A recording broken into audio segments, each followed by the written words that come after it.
Hello everybody, welcome to my channel, Girls Who Read Their Bible. My name is Kimani Secret Cook, and I am so thankful that you are here. I'm so grateful that you decided to take the time out of your day to click on this video and give my channel a chance. This is the very first video that I've ever made, so I'm a little nervous. I'm excited to be here and see where this goes, to see where it takes me, but I am nervous, so please bear with me while I figure this out, how all this works. But thank you again for being here. I pray that this video finds you well, and I just hope that the Lord can bless you in some way through this video. First and foremost, I just like to give a little synopsis about what this channel is going to be about, what I'm doing here, how this is going to go. First and foremost, this channel I'm creating is solely for the purpose of glorifying the name of God. I truly believe that He has asked me to do this, to praise His name so I can give Him glory, so I can show you guys all that He's doing through me, all that He's doing within me, so that I can just be a good disciple, plant as many seeds as I possibly can, help build the kingdom, help bring His children back home to Him. He's so loving and wants as many of us to come to Him as possible. So if I could be of any help, of any service in doing that, that's all I'm here to do. So I'm just here being obedient to what I feel the Lord is asking me to do in this season. And I'm, again, so grateful that you are here with me along the ride.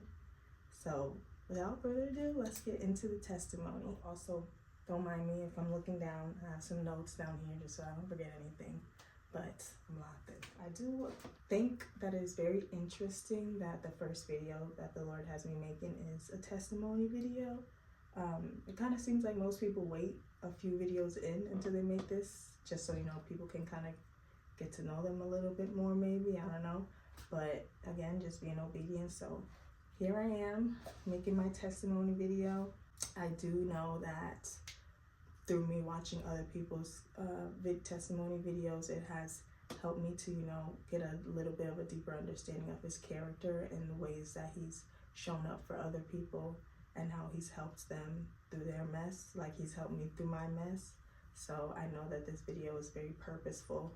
It's very helpful to the kingdom, and a lot of other people's that I've watched has, helped me to realize that it's never too late to come to Him. You've never messed up too much to come to Him. You're never too far gone for Him to pick you up and for Him to clean you and make you new. So I hope that through this video, anyone else can see that it doesn't matter. It doesn't matter what you've been through, where you've been, who you are. God loves you and He wants you, and He's calling to you, and He will pick you up, and He will hug you and love you and forgive you. All He wants you to do is come to Him and believe in Him. So I hope that this video can show that. I guess let's start in the beginning. I am 28 years old. I'm originally from New York, born in Manhattan, but I lived in Brooklyn for a little while, but then we moved to Yonkers, New York. I don't know if you know where that is, but it's very close to the Bronx. But originally from New York, for the first few years of my life, like half of my childhood until I was like 8, 9, or maybe 10 actually. Let's say until I was around 10, we lived in Yonkers, and then we ended up moving to Pennsylvania. I was raised by a single father in the first few years of my life, up until I was around 8, 9. Me and my older brother and sister, so I was the youngest at the time. We lived in Yonkers. I will say we didn't grow up in a Christian household. My father, he was a great father, single dad out here doing all he could to take care of his children and loving us and providing for us, a great father. He did instill in us the concept of God. I will say that I knew God. I knew God to a certain extent. We would always pray over our food. That was something that I always remember doing from very young up until now, praying over our food, little things like when we would go on road trips, we would pray in the car before we got on the road. So I think we always had an understanding of the fact that God was like our creator and our protector, you know, the idea that we give him thanks for all that we have, you know, for our house, for our food and things like that. So we did have an understanding of God to a sense, but I would say that was about the extent of it. I definitely didn't have a personal relationship with him. I wasn't praying on my own or anything like that. But now looking back, I'm definitely grateful for that bit of grounding that I had of the understanding that there was a God out there, there was a creator, and he deserves my thanks, and he's a good God. You know, we knew he was good. During this time, we also did spend a lot of time with my grandparents. They were living in Queens at the time. My grandparents were Christians, so during the weekends, every weekend, every other weekend, we would go to their house, and my grandmother definitely made sure if we were going to be there Sunday morning that we were going to church with her. So I do remember going to church often, watching her, you know, even go to church on other days throughout the week, like realizing that she was definitely a devoted woman to the church. She sang in the choir as well. So it was great to also have that example. Even if I didn't have my own personal relationship, I did have somebody that I could watch and somebody that I can still watch. She's still a devoted Christian. So I do have that memory, and I'm grateful for having that, you know. Even though I was a typical kid complaining about not wanting to go to church, you know, falling asleep during the service, I can't lie. Complaining and wanting to leave early. We'd be sitting there for 3+ hours singing. But I did enjoy the music for the most part.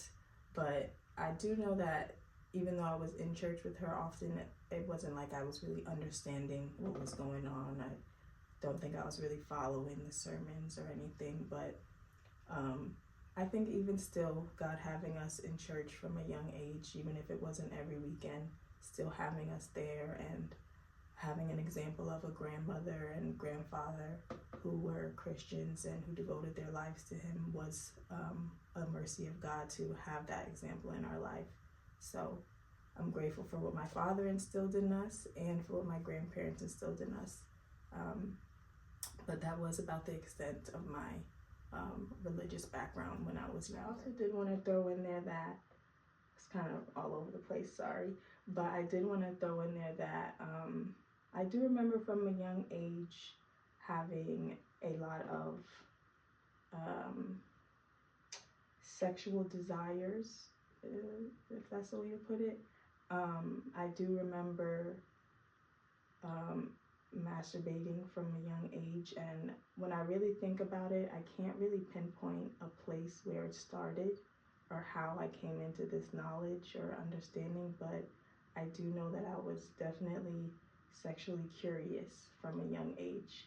Of course, I was hiding it. I wasn't telling my parents or talking to anyone about it, but I do remember definitely being a little explorative, and in retrospect, I can clearly see that that wasn't normal. That wasn't necessarily something that I should have been doing. But I don't know, it was just a part of my childhood. I know that, like, I don't know if you remember back in the day when we would have they would have those late night commercials, like Girls Gone Wild commercials, or certain channels would turn into like nasty channels after a certain hour. I would definitely be up trying to watch those. Definitely just doing stuff I shouldn't have been doing. And I only say that, mention it, because it was something that I definitely experienced, obviously, but it did carry on into my older age, my older childhood, into my adulthood. So I think it's important to note that through whatever avenue, channel it happened, I definitely was experimental, to say the least, when I was younger, without getting into too many details. Around 8 or 9, my father did meet a woman, and they ended up getting married and having two more children, my younger brother and sister. So our family was expanding, and obviously we needed more room. So we ended up moving to Pennsylvania, the Poconos, in the mountains. So, coming from the city to the mountains was a very big shift, a very big change for me. And I do have to say this is where things started to get a little bit rougher. We moved to a all-white neighborhood, went to an all-white school. I was the only black kid in majority of my classes. Definitely a lot of bullying going on. Unfortunately, a lot of racism in that neighborhood, in my school, and I really started to feel alone in this time of my life. Definitely feeling like the outcast. Didn't really feel like I fit in anywhere, but it was a little rough. I definitely didn't really know what depression was back then, and I don't know if I would say I was fully depressed, but it was definitely a deep sadness that kind of rose within me during that time, living out there. We were far away again, so we kind of were spending a little less time with my grandparents. And also, I did forget to mention, like, I was mostly raised by my father, but my mother was in my life as well. When we would go to our grandparents' house, we would see her sometimes as well too. We would see her kind of like every other weekend as well, spend time with her. She lived in Harlem for a while and lived in Brooklyn for a while, so I spent a lot of time out there too. But when we moved to Pennsylvania, it was less time seeing my mom and less time seeing my grandparents, so it was just a little bit difficult during that time. Like I said, my father is an amazing father. Me and him are very close now. He's one of my best friends. But back then it was kind of just like, I'm the child, I'm the parent. You're the child, I'm the parent type of relationship. So I wouldn't say that we were very close back then. I've always been a very emotional person. So as a child, I was very emotional as well. And being raised by my father, I don't know if it really connected that much. So a lot of times when I wasn't at school being miserable, I kind of felt like I was at home being miserable. Not because I was, being treated bad at home or anything, but just because I just felt like a kid who was misunderstood. At school, I kind of felt like nobody liked me. At home, I kind of felt like it was just home. I was just there for a few hours until I had to go back to school. So it was a little bit rough. It wasn't the worst childhood. I'm definitely grateful. My father and my stepmother were amazing parents, taking care of us, making sure we had everything we needed. Beautiful home, even though it wasn't in my favorite neighborhood, but beautiful home, comfortable home. So I'm definitely grateful for that, for how I was, taken care of during that time. Clearly, God's hand was still on us during that time. I still wasn't having a personal relationship with him. I still didn't even know who Jesus was.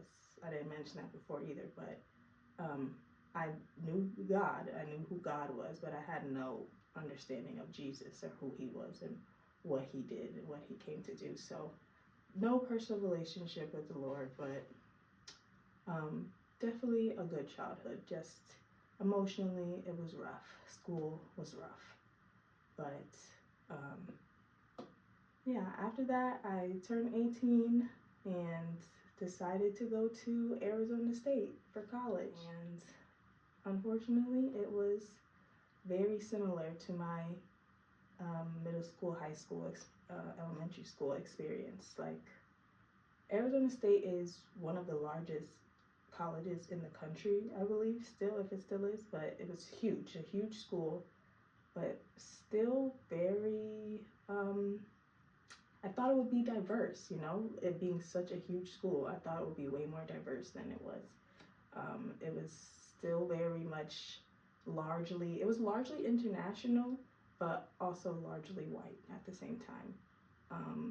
And at this time, I'm like yearning to find somewhere to fit in, find a place where I feel like I could be accepted. Like my whole grade school, I didn't feel accepted anywhere, like I fit in anywhere. So now I'm like, okay, this is my chance to start over, try to find my people, and that is not what ended up happening. So this time around, I think I finally realized what depression was. Like, I definitely fell into a really deep, dark sadness. definitely started, this is where I started kind of trying to drown that feeling out with alcohol, um, experimenting with drugs, experimenting with boys, all those type of things. I didn't feel like I felt like fit in anywhere, didn't have a solid group of friends or anything, but I felt like I had some sort of freedom, so I said, you know what, I'll just do something that feels like fun.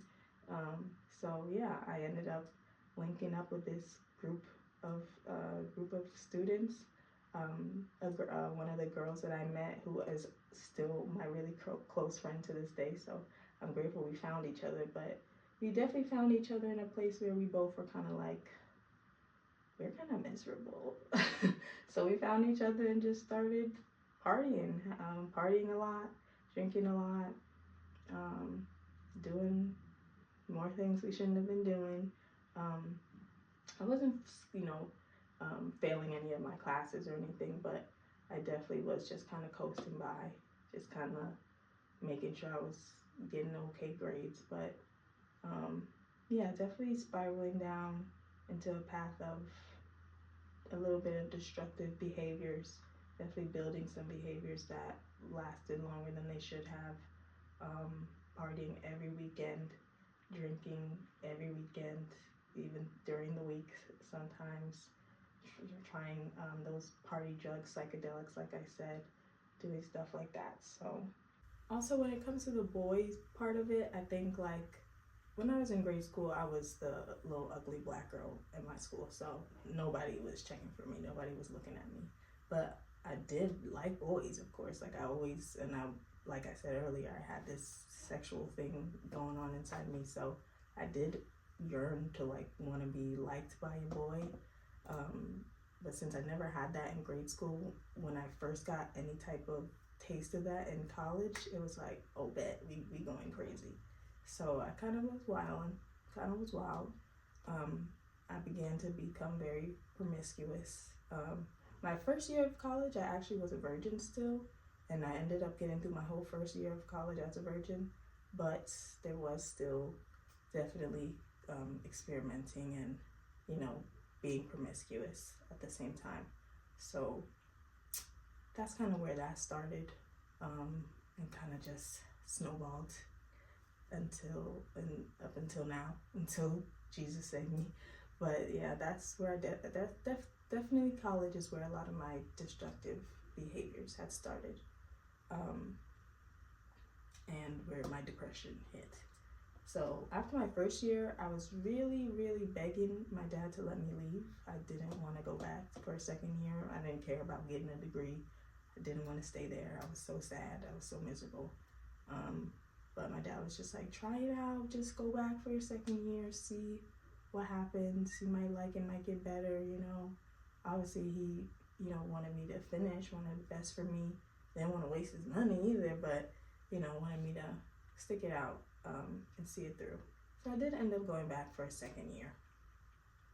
But before we get into that, my first summer after college was definitely a monumental season as well. I started working summer camp as a camp counselor. It was actually a pretty awesome job, I can't lie. I will say this is probably the first time I felt like I found a group of people who kind of accepted me. Like I found a group of people who I actually liked and actually really liked me, you know. I was working in the city. When I went back home, I wasn't gonna go back home to Pennsylvania. There's nothing to do out there. So I ended up going and staying with my grandparents in Queens for the summer and working in Manhattan. So that was really fun. I was young, I was 18, 19, making pretty decent money, and just building community. Like I still have a bunch of friends from that time, like my close friends, like my good friends that I made during that summer. So that was actually a really good summer for me. But like I said, I had started those destructive behaviors in college and they didn't leave during the summer. So going back home, being in New York, having money, having kind of my own money for the first time, making new friends who were also young and kind of on a similar journey as me, like still definitely going out partying. Found out what hookah was, so I became the hookah mommy. I was smoking it up all the time, drinking all the time. That summer is also when I lost my virginity. I was fiending, I'm not gonna lie. I was kind of like just yearning again, like yearning for that type of love, for like a romantic love from a man. So during that summer, I did lose my virginity, and unfortunately, it wasn't the best situation. I definitely was definitely 100%, willing participant of the actions and the things.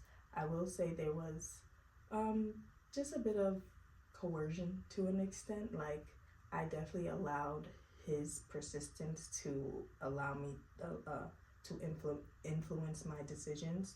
So I will say that I don't regret my decisions, because obviously it brought me here to who I am. But I obviously can own up to the fact that I wasn't in the right state of thinking. I wasn't being led by God in any way, shape, or form. I didn't even have a relationship with him.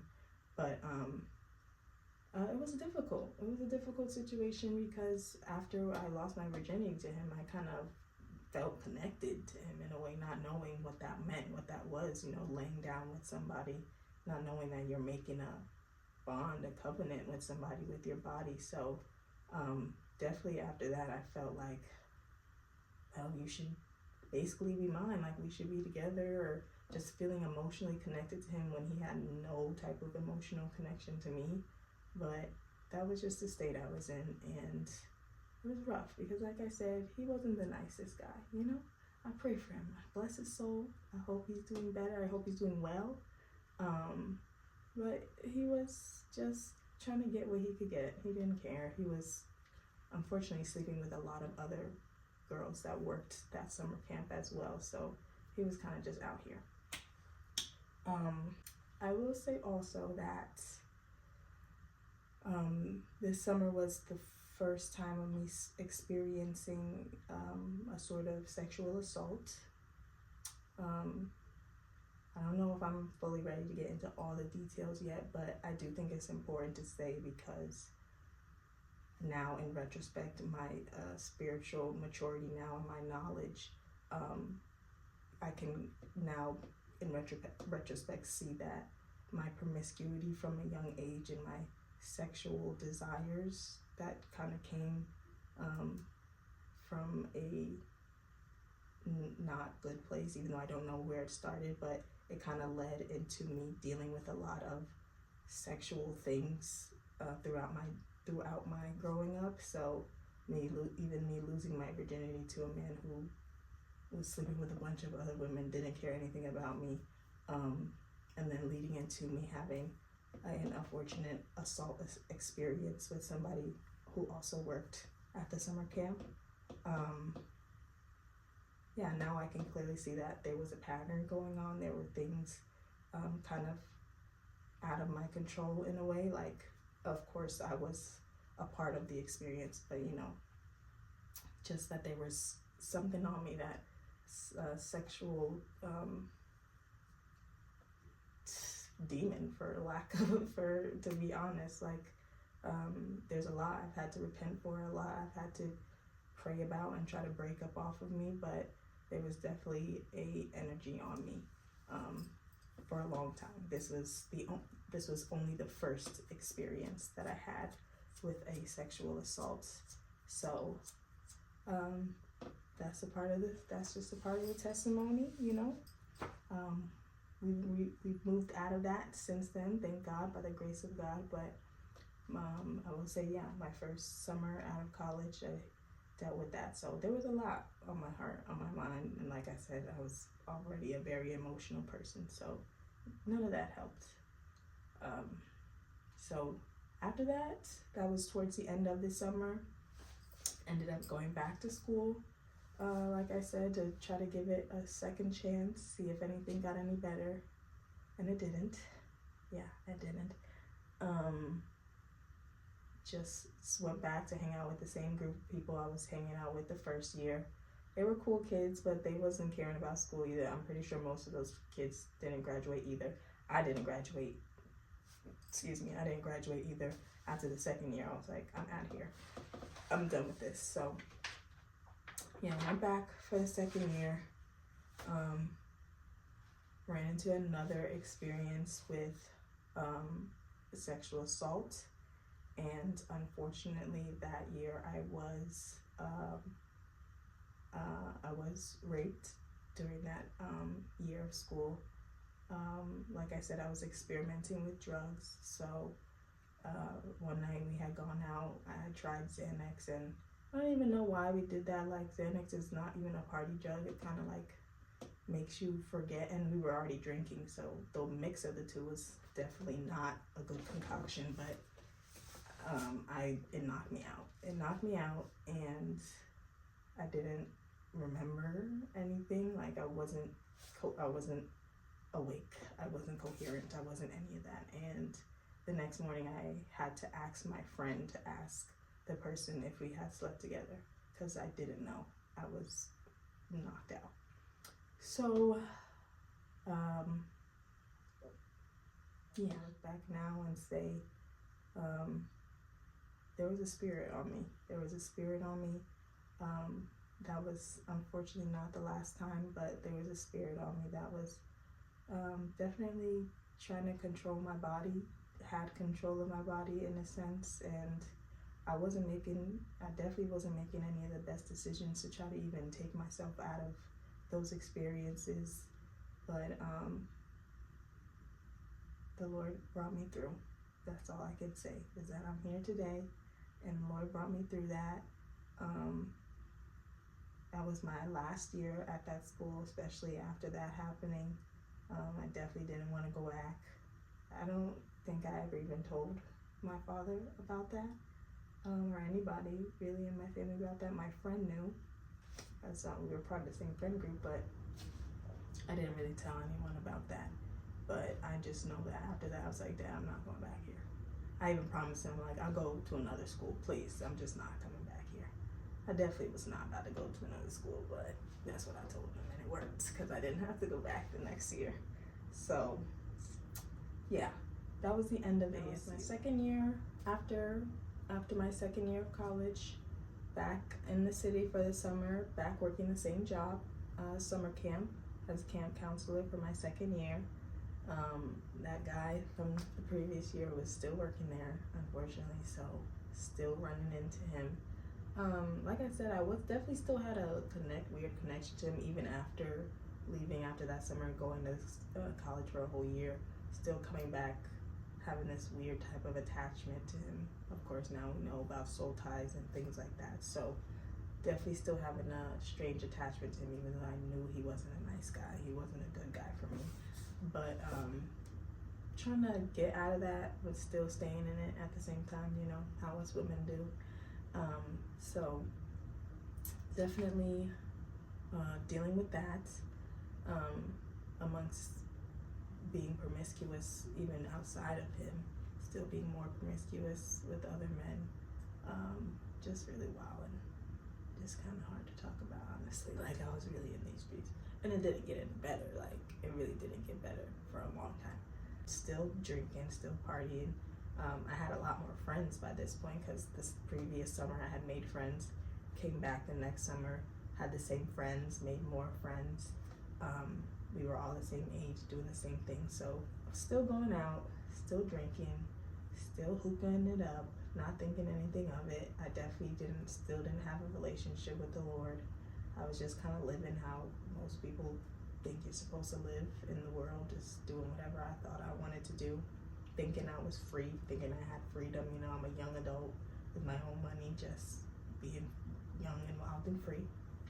So I was out there working with kids. I actually really was enjoying working with kids. I felt very fulfilled in those roles. You know, I felt like I was making a difference. Like, the kids really liked me. It was a really good job. Like, I didn't know that I had those qualities to be, you know, such a good caregiver. Stints in between, because after after school I wanted to be upgraded to a new job, but they didn't have the job at the time, so I ended up leaving the company I was working for and going to work for another daycare, which was terrible. During this time I fell into another depression because I was just miserable in my grandparents' house. Even though my grandparents were awesome, I didn't have to pay no rent, always cooking dinner for me, taking care of us. So I think the depression kind of just came from being empty inside, if I'm being honest. Being empty, not having a job for a little while after I left, kind of feeling like I wasn't doing anything with my life. But yeah, just working, early childhood, still out in the streets. I guess I'm gonna just keep saying that because I was still out in the streets a lot. But yeah, definitely getting more notches under the belt, unfortunately, not thinking anything was wrong with it, thinking that I was being free, liberated, feminist, just like my body, I can do whatever I want with it. So doing whatever I wanted with it, laying down with a lot of men. If I'm being honest, that's what I was doing. I can't hide it. This is my testimony. This is the truth. I was laying down with a lot of men. So it's really no surprise. The next thing in my notes is that I started having really bad anxiety. It's really no surprise that kind of came after all the wildness I was in. But it kind of did feel like a hit out of nowhere, honestly. I started having really bad panic attacks. I had never had a panic attack in my life, but it was just one random day at work. It's actually having a really good day at work after having some not so good days, but that day was a good day. I was coming right back from my lunch break, and then I just felt like something in my heart didn't feel right. I felt like a little overwhelmed out of nowhere. So I went and sat in the stairwell, and it just hit me. I was hyperventilating. My mind was just everywhere racing. Like I felt it, like it kind of really felt like I was dying in a way. Like I couldn't control my movements. I couldn't control my thoughts. I couldn't really even control what was coming out of my mouth. I had never experienced anything like that before. But yeah, I had a really bad panic attack. And what's actually really funny about that story is my parents, my father and my stepmother, they still lived in Pennsylvania at the time. And I was living in New York and working in New York. My building was in Manhattan, New York. And my father, he worked in New York, but he kind of, he never really knew when he was going to be there. He kind of had his job where he's, he could be there one day within the next 3-4 months or whatever. But that day that I had that panic attack, he was right down the street, going to an appointment. He was right down the street. And at that time, me and my father's relationship had gotten much better. We had gotten much closer. Towards the end of my high school, senior year up, we started getting closer. So we had a really great relationship. So I'm going through this panic attack, and all I can think is somebody just call my dad. Just call my dad. I don't know what's going on, but if I can just talk to him, maybe I can calm down. So my coworker grabs my phone and calls my dad, and he's like, he was asking where are you? Are you at work? And he's like, well, I'm right down the street. So he ran over to me while I was having this panic attack. He hugs me. He was just calming me down. He was just there, and he really helped. I didn't know where the panic attack came from, but he was there, and the ambulance got called. I went to the hospital. They clearly didn't find anything. Nothing was really wrong with me, but I was having an emotional breakdown. At the time, I'm like, I don't know why I'm having an emotional breakdown. I definitely wasn't connecting it with all the crazy stuff I was doing in my life, but yeah, that's when it started. And after that, I was having panic attacks pretty frequently. I will say my panic attacks were kind of always induced by drinking. After that first panic attack, I was at work, I was completely sober, but all my other panic attacks after that were when I was drinking, which is interesting to me. But yeah, I started having really bad anxiety. Yeah, just emotional, just very emotional. And I guess I would say that the panic attacks kind of triggered me to start thinking about what was really going on inside. When it first happened, I wasn't thinking about that, but after a while, I'm like kind of getting a little more introspective, like something maybe is going on within me, maybe something I should start taking a look at. Kind of figured like maybe it's time for me to go out on my own. You know, I was working an even better job, so I decided to start looking for apartments, thinking like, you know, it's time for me to get out of my grandparents' house. Hopefully that'll help with the anxiety, with the stress that I'm feeling, because like I said, even though it was a great household, like I was getting older, I didn't want to have to, you know, always answer to my grandparents or make sure they knew where I was going or what I was doing, and feeling like I wasn't being a good granddaughter because I wasn't eating dinner with them or whatever the case may be. But started looking for my own apartments. I found an apartment in Washington Heights. It was a perfect apartment. As soon as I walked in there, I knew that that was where I wanted to live. At first they told me no, and I was heartbroken. And then like a couple weeks later, they were like, nobody else would take the spot, so you got it. So that was obviously the grace of God, his mercy, his kindness. I got into the apartment and yeah, just kept wilding, you know. I'm really on my own now, you know, paying my own bills, living in my own spot. Even though I lived with roommates, I was one of four. There was 4 of us in that apartment, but it was a beautiful apartment. I had so many parties and get-togethers in that place. Just really felt like an adult finally, which meant I could do even more adult things. I kind of got into shrooms kind of a lot during this time, wanting to have like spiritual experiences and whatnot. Clearly not understanding what all that brought, but that's what I was doing, living on my own, you know, technically just being a young adult. Moved into my apartment, doing a little more introspection, still wilding in these streets, and it led me to another instance of sexual assault. I was out one night drinking a lot, getting too drunk to be outside doing anything. One of my friends was in town, a gay gentleman I was hanging out with at the time. He is a friend of a group of my friend who I went to school with. He was in town visiting. We went out to a gay bar together that evening after I had already been drinking and hanging out with some other friends. Went out to a gay bar with him, drinking some more. I was just looking at those videos from that night a couple days ago, and now knowing what I know, yeah, that was a night. I don't know if something was slipped into my drink that night, but I don't remember ever feeling as out of it, really, as I did from just drinking, like I did that night. Yeah, so we were partying. It's late, 2, 3, 4 in the morning, who knows. I'm very lit, feeling so out of it, but for some reason I'm so insistent on getting on the train by myself and going home. We were partying in Manhattan, and like I said, I was living in Washington Heights. So just get on the A train, go straight up there. I just wanted to go by myself. I don't know why. My friend definitely offered. He's like, I'll get you a cab and go home. I was like, no, I'll take the train. I get on the train and I pass out. I knock out as soon as I get on the train. I remember just waking up at the last stop, past my stop, waking up at the very last stop on the train. There's a homeless man sitting right next to me, and he's kind of just looking at me. And I don't really, like, I was still clearly out of it, but I was kind of like, what's going on?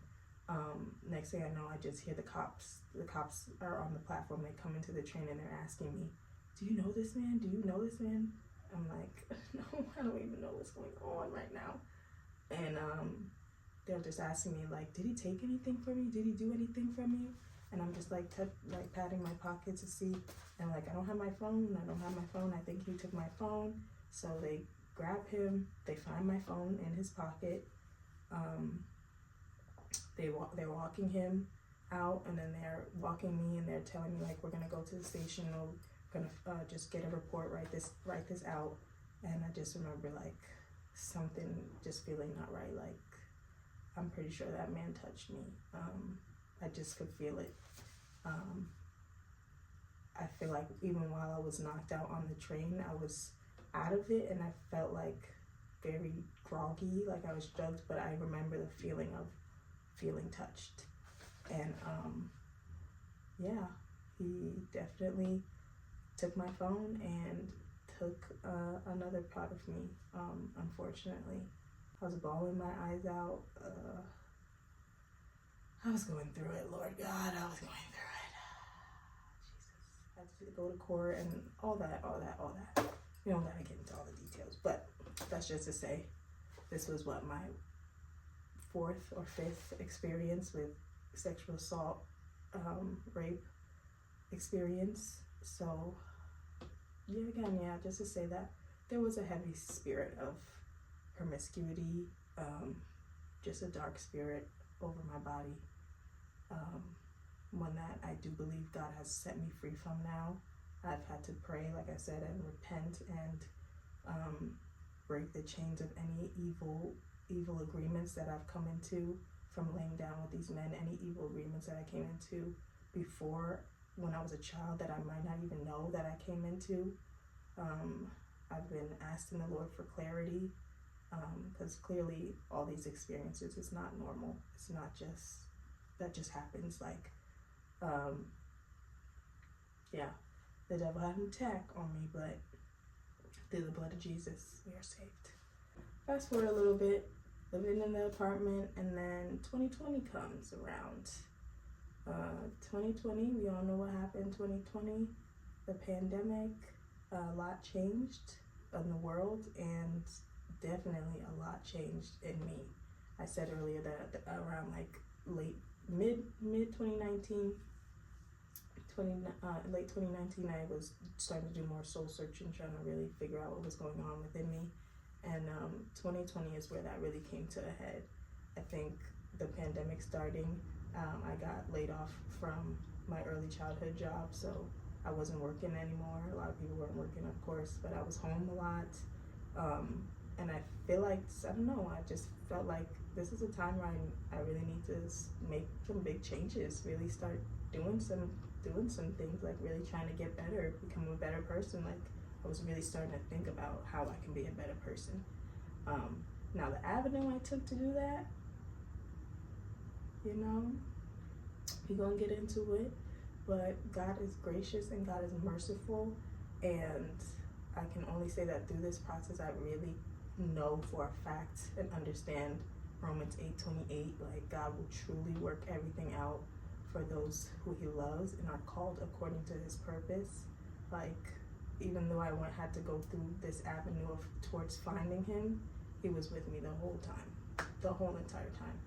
So yeah, 2020, I decided to go vegan. I changed my diet. I did a 10-day cleanse, a very intense cleanse. And after that, I was like, yeah, I'm not eating all this processed food, blah, blah, blah anymore. I became vegan. That really did, I think, kind of shift my mindset in a way.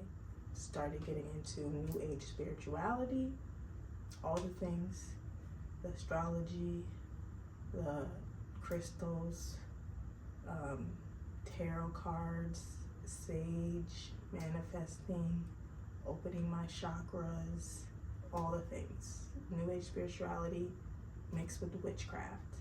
Of course, I had no idea what any of this was really about. Like, I really was just thinking, I'm helping myself, like I'm healing myself. I am the strongest person ever. I can heal myself. I have all the power, you know, the gospel that they preach. Let me not even call it the gospel, but whatever they that they preach, like, you have the power to manifest anything you want in your life. You have the power to heal, you know, yourself and all that. Basically making yourself God. So that's kind of where I was at, you know, not knowing just how demonic and how dark it was. I didn't have a relationship with God, like I've said multiple times. I had no relationship with God. But that's where I was, doing all the witchcraft, thinking I was really helping myself and thinking I was really helping other people, because I will say I was always the type of person I like to help people. Like I've kind of felt like my purpose in this life was to help people, not knowing like through the avenue of Christ, you know, trying to help bring people to Christ, but knowing that I was here to help people. So definitely into all that new age stuff, and still having panic attacks. I was focusing on my modeling. I was a vegan, and I was just living my life, living my best life. This is the time where I really felt like I had peace. I felt like I had happiness and joy to a certain extent. Like I felt like I was doing everything right, you know, doing everything I could do. Like I just felt like I had happiness. Like I don't know, I felt like I was in a really good space, probably the best space I had ever felt in my life at that point. So obviously I was thinking all this stuff works.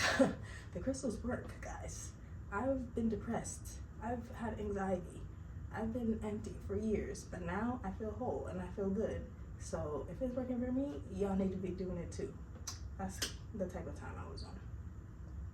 God is good. God is so good. Ooh, he could have kept me there. I could still be there today, but I'm not.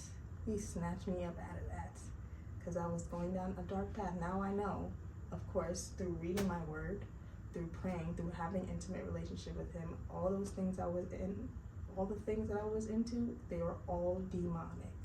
It's idol worship, it's demonic, it's not, it goes 100% against God's word and what he calls us to do. I was giving myself the glory, the power. I was giving these crystals, these other things, glory and power. I was exalting them all above God and saying that basically he had nothing to do with it. It was all me and these other things. And thank you, Jesus, for forgiving me for that train of thought and for telling other people to live like that and to think like that. He has forgiven me. Oh, he is so merciful, because he could have been gave my mind over to a reprobate mind, and I could be living like that and so far away from him and not saved. But he saved me, and I'm here today, and I'm making this video, and I'm telling you about it. So yeah, that's where I was in 2020. Now, 2021, this is a long story, isn't it? 2021, up until this point, I was, like I said, I was promiscuous. I was laying down with a lot of men, but I had no relationship. These were all situationships I was in. Just being heartbroken every left and right, because seemingly nobody really wanted me. Nobody wanted to settle down with me. They wanted to sleep with me. I wanted to sleep with them. I thought I was so liberated and strong by, going out to purposely just go out to meet these men and sleep with them and not have any type of relationship or connection. So yeah, I had never been in a relationship up until this point. 2021, I'm like 24, maybe 24, I think. I'm 28 now, so that's 4 years. Yeah, I'm 24, turning 25 during that time, and I get into my first relationship. Yes. Except not yes, because this was not a healthy relationship at all. Obviously, it wasn't led by God. God didn't call me into this relationship. I jumped into this relationship thinking I knew best. I was in this such peaceful, perfect state of mind, and I'm like, I met this guy who seems to be, on the same level as me, spiritual and all that. So I get into this relationship, at first, of course, it feels great. It's lovey-dovey. The first man who actually, clearly wanted to actually be with me, he cared about me. We would go on many dates, spend time together, actually talk and have deep, good conversations. So, I'm thinking, this guy's great, maybe we can be together. So get into the relationship. We are, boyfriend and girlfriend, and it's an emotional roller coaster of a relationship. I will say the man, he had his issues for sure. I don't like talking bad about people, so I'm not gonna really get into all the details. But he had his anger issues, emotional irregulation. I mean, I was very emotional and very irregulated as well. But during this time of me healing and all that, I felt very I have it together. I have my emotions in check and this and that. So him not being like that, I was kind of like, bro, you need to get it together. Like, it was just a lot. It felt like a lot of weight on me, and especially because I'm thinking, oh, I'm good, I'm perfect, so you must be the one with all the problems. But he had a lot of anger, and I obviously had a lot of unhealed things that I thought were healed. So it was an emotional roller coaster. I felt really drained by the relationship because I felt like I was coming from such a place of wholeness, and it just felt like a battle for my emotions, a battle for my mind, a battle for my spirit. Honestly, like I said, I was definitely still experimenting with drugs. I don't know if it was experimenting anymore at this point. I was just doing drugs. But I'm gonna say that to say, like, I wasn't doing drugs every day, every weekend, like, party, sometimes, every so often. But the second time, it was on my birthday. We did shrooms together, and I promise you, I felt like I was in hell. Like, literally. Like, I was in the, like the movie Inception. I was like in this space where things kept happening over and over again. It was just a cycle of the same thing happening over and over again. And I don't know if it was me just doing all the same stuff over and over again. I don't know, but I felt like I was actually gonna go to the mental hospital. Like, I was losing it. And then he turned into a demon. His skin was red. He was like talking different and moving different. It was just the creepiest experience of my life, still to this day. We would be kissing, and it felt like he was sucking the soul out of my body. Like, I wish I could give a better description, but that's what it was. Like, I was in this revolving cycle that I couldn't get out of with this man who was scaring the life out of me, and I'm trying to act normal because I know he has anger issues, so I wasn't trying to get crazy for him to get crazy on me. So I was just like, just laying there waiting for it to be over. But I promise you, I thought it was the end for me. I thought I was about to get checked into the nut house. Like, I thought I was done. So that was obviously revealing something to me. Like I said, that was my birthday, and my birthday's in July. We didn't end up breaking up until October. So, just really trying to salvage anything that I could, because I'm like, this is my first relationship. Of course I wanted to work out. Like, there was so many signs that it was not working out and it wasn't going to work out. I could tell you from the first date there were signs that it wasn't going to work out, but we're not in the right mind. So just stuck it out, trying to figure it out. But I was just, I don't want to be dramatic and call it emotional abuse, but it kind of felt like emotional abuse, if I'm being honest.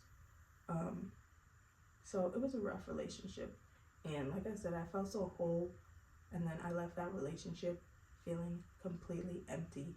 Like, there were so many parts, like all the parts of myself were taken away. Like, I felt so much joy and peace and happiness before, then after it I felt so much anger and so much pain and so much chaos, and I just felt empty.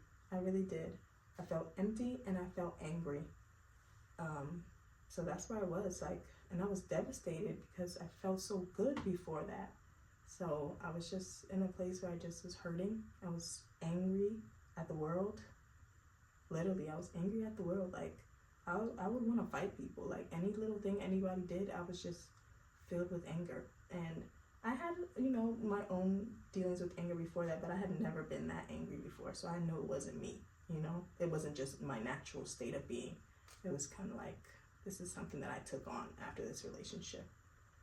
So yeah, feeling that anger and feeling that emptiness, trying to go back to all the things that I thought had healed me and helped me before that, the crystals and all that stuff. Like, that stuff never really went anywhere, but I guess probably during my relationship, I wasn't really on it as much as I was before then. Excuse me. But after the fact, trying to go back to those things, trying to refuel, heal up. I'm the healer. I can do whatever I like. I can do it all through my own strength and my own power. So I'm out here trying to figure it out, and nothing's working. Of course nothing's working, because it wasn't never working in the first place. But yeah, I was obviously realizing, like, this is not helping me. and I'm just still angry and empty. And at this point I was living in DC. Definitely skipped over that. But by the time me and him broke up in October, I had worked the other job for a little while, and then I went and worked in DoorDash. And immediately after the breakup, I don't think I was feeling all the emptiness and anger, but it came a few months later. And that's when I was driving DoorDash, and I was spending a lot of time by myself and just in the car by myself, driving for hours. You know, obviously working DoorDash, you have a little interaction with people, like picking up food and dropping off or whatever. And it was at those little moments where I would be so angry and want to fight somebody. Didn't matter what they was doing. I was just road rage on 100. Just no patience, no time for nobody. But sitting in my car a lot, thinking a lot, and realizing that what I thought was going to help me and heal me was not helping or healing me. And it was at this time where I think, that's where God revealed himself to me. I'm guessing he was like, all right, this is the moment. This is my time to shine, baby. Here I come. So I'm just in the car thinking to myself, and I don't know, it just felt like I came to a place where it's like, well, clearly I can't do this by myself. I can't heal myself. I'm hurting so bad and nothing is working. And I felt like I came to a place where I was like, I know God. I don't have a relationship with you, but I know who you are. And can you help me? Can you please help me? Like, I can't do this by myself. So, and I don't even know what made me think that, but it was his mercy. It was his kindness. It was him coming to me in my time of need and saying, here, I'm here to help you, and bringing that thought to my mind that I can go to him and I can surrender to him. And that's exactly what I did. So asking him for his help, asking him to heal me, I'm feeling so broken. I need something. I need some help. And I don't know if I really thought about it at the time like I was talking to him really, but I know that because I was always in my mind at that time, like I was just by myself thinking all the time, like just thinking about how another force besides myself could help me. And at this time I actually had come into contact with a podcast called the Know For Sure podcast, and this was pivotal. It came at a pivotal time, and of course I know that was just another one of God's mercies. Like, I definitely don't want to downplay the fact that, it's just a podcast, it's just whatever, but it was very helpful for me, and it really steered me in the right direction. The Know For Sure podcast was a podcast between two women, Megan Ashley and B. Simone. They were beautiful, beautiful women just talking about their lives. B. Simone, she's a comedian, so lots of comedy, they were best friends at the time, so just seeing their relationship and seeing them talk about their lives, but also they incorporated a lot of faith into their videos and talking about God and talking about Jesus. This is my first encounter with really hearing about Jesus, with really hearing about who he was and what he did. Not just knowing God, but knowing Jesus, the Son. Like, this is my first time hearing about him. So that was really important. Like, God showed himself to me through that podcast, because I had never knew. And like, even going to church with my grandparents and knowing that my grandparents loved the Lord, but not really talking to them about Jesus at all. So watching this podcast was a big deal for me. Them talking about reading their Bibles and working on their relationship with God and trying to get closer to God at a time where I needed to get close to God too, because I was hoping and I was just asking him to help me. So listening to them kind of made me start thinking like, okay, what can I need to start reading my Bible. Let me go research about Jesus. Let me figure out who this man is for myself. So it was very helpful. And it was very kind of God to open up my mind and my heart in that moment to receive it, because I could have just been watching that podcast and listening to what they were talking about and just getting entertained by their jokes and their talking about their lives. But them talking about Jesus and talking about the Bible really stuck with me, and it made me want to do my own work. So God is so kind for doing that. So during that time, I started just watching more Christian content, you know. I will say like they got me intrigued about wanting to read my Bible and all that. But it did take me some time. I'm not gonna lie, it wasn't quick like this. But I was definitely intrigued and definitely wanted to start changing my heart, not knowing exactly how, not knowing all the things that I had to get rid of first. Not first as in God couldn't do anything unless I got rid of them, but not knowing that all the things that I was doing, I had to really let go of them just yet. It definitely took some time, but that was my coming to Jesus moment. It wasn't like a huge encounter. I don't have a huge crazy story about how I saw his face or anything like that, but it was big enough for me, and it was what I needed. And it came out of a dark, hard place. God had to bring me to a low that I hadn't reached before, to be able to pick me up and show me like, you're not in control. You can't do this. I'm gonna do it for you. I'm gonna help you. I'm gonna be here. All the stuff you were doing on your own, thinking you were wild and free and freedom and had freedom and peace. It was not true freedom, and it was definitely not true peace, because it was able to be taken from you just like that. So he came and told me, listen, we're gonna do this together now. You ready to walk with me? Let's do this. And he was walking with me. That was 2022. He began walking with me, and man, from 2022 to now, so much has shifted, so much has changed. Like, just from that moment of him talking to me in my car, you know, with me driving by myself for hours, just thinking, and from talking to me, from, you know, him leading me to a podcast that would help me grow in my faith, help me come to him even more, to now me reading my word every single day. Let me not drag it. I really do try to read it every single day. I'm not gonna lie on here like I don't miss no days, but I'll be reading this word almost every single day.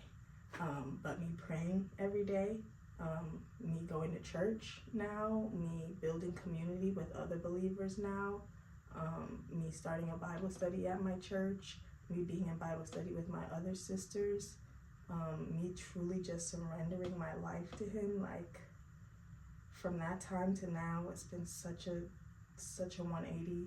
And like I said, it took time to get here, but slowly but surely he was pruning me. He's still pruning me. He's still sanctifying me. He's gonna be for the rest of my life. There's so much I still obviously need to learn, and I'm still growing so much every single day. But God has been so kind to me, and God has kept me, and I realized that he was keeping me from the beginning until now. That didn't mean I didn't have to go through hard stuff. I did, but he was keeping me. Like, I could be way worse. I could be way worse off somewhere, and I'm not. I'm here, and he's led me here to make this video. He's led me here to stay in communion with him. He's led me here to be able to tell my story. Like, my story could have ended. Like, I'm here to tell it. So he's been with me the whole time. He's still with me. He's gonna be with me. He's promised to never leave me nor forsake me. So I'm grateful that I get to share this. I'm grateful that anybody who hears this hopefully can be touched through it. I'm grateful just to serve a good Father, and my life is submitted to him, and I'm gonna do anything and everything that I can for him until my last breath, because he deserves it.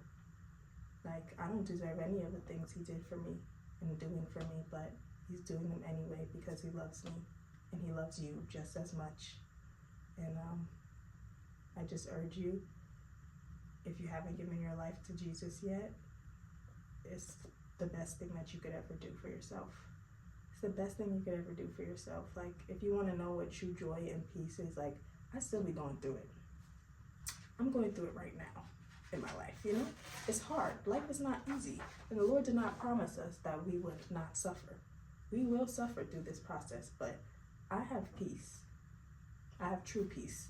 A peace that surpasses understanding. Like, when I'm going through it, I have a stillness within me. Like if I think about like the ocean, you know, there's waves on the top of the ocean, but underneath it's still and it's quiet. Like, that's what peace is like for me, you know. I can be going through something, but I know deep down I'm okay. Like, God is with me. Like, Jesus saved me, and he's gonna bring me through this. Like, he's brought me through so many other things. Like, he's gonna bring me through, like he always does. And that's something that can't be taken, because I know him now, and I know that that's true now. So I'm grateful to be here. I wouldn't want to be anywhere else. And I know I wasn't making good decisions in my past, and I was the Lord's enemy, and I was going against his word, but all that happened and it led me here. So I don't live with regret over anything that I did. I am now abstinent. I'm very excited, and I never thought I would be here. Like, all the stuff that I was doing, like all the people that I was with, like just the sexual urges that were in me, like I never thought I could get up to a point where I would say I don't need sex. Some of the things that he calls me to do as a follower is like, you don't lay down with someone until you get married. So I'm not having sex until I get married. I've been abstinent for over a year now. No more drugs. I do not do drugs anymore. I am working with my drinking. I definitely am not out here getting drunk and partying every weekend like I used to be. I'm definitely not out here being drunk and belligerent like I used to be. So he cleaned that up off of me. He's taken a lot off of me that I couldn't have done myself. Like, I was on my own back then. Not really, but trying to do it on my own back then, and it clearly wasn't working until I got with him, in partnership with him, and now I've been set free from so many things. And I've heard so many other people's stories who he's set free from so many other things, bigger things, and I just know that he's a God who can do anything. So if you're watching this and you think that he can't do it for you, he can, and he will, if you allow him to. Just give your life to him, surrender to him. That's all he wants. And he'll do exceedingly and abundantly above all. He's a good God. I guess that's the end of my testimony. I got through that. I do want to just say again, just to reiterate, especially because the name of this channel is Girls Who Read Their Bible, and that is really, really important to me. Like, praying and having conversation with the Lord has changed my life, and it's really important too. But I will say, things didn't really start changing for me until I really started reading this. Like, really spending time in his word on a consistent basis, like, really starts changing you from the inside. I don't even know how to explain it. Like, I just started becoming new once I really started understanding who he was. Like, the stories, they're stories, but they're real. Like, this is a living word. Like, you see the things that you read now play out in your real life, and it just gives you another perspective of the world. It gives you another perspective of yourself. It gives you a bigger perspective of the Lord. Like, seeing just how kind he's always been, how merciful he's been, sometimes how wrathful he's been when his people did not listen, but how he always still came back and forgave, like he always does. Seeing how much he loves us, how much he sent his son down here to save us from our sins so that we could have relationship with God, because they weren't able to have as close a relationship before Jesus. So he said, let me fix that up for you. Like, he just did it all. He's just great. And reading this word has changed my life. So I urge you to get into your word. It's really, really important. And it's a gift. This is a gift that he's given us. It'll change your life. So I do want to end with that. And with just saying thank you again for being here. Thank you for watching. Thank you for, again, giving this channel a chance. I hope something in here has blessed you, has helped you. I hope that you come back for the next video. I hope we can build a community here. I hope you will be a part of it. And thank you, and God bless you. I pray your journey is filled with just so much love and patience. I pray you allow him to do a perfect work in you. It takes time, but it's so worth it. And you'll never get the peace of fulfillment and wholeness from anywhere else. So I pray that you allow him to do the work. Thank you for being here. I'll see you in the next video. Bye.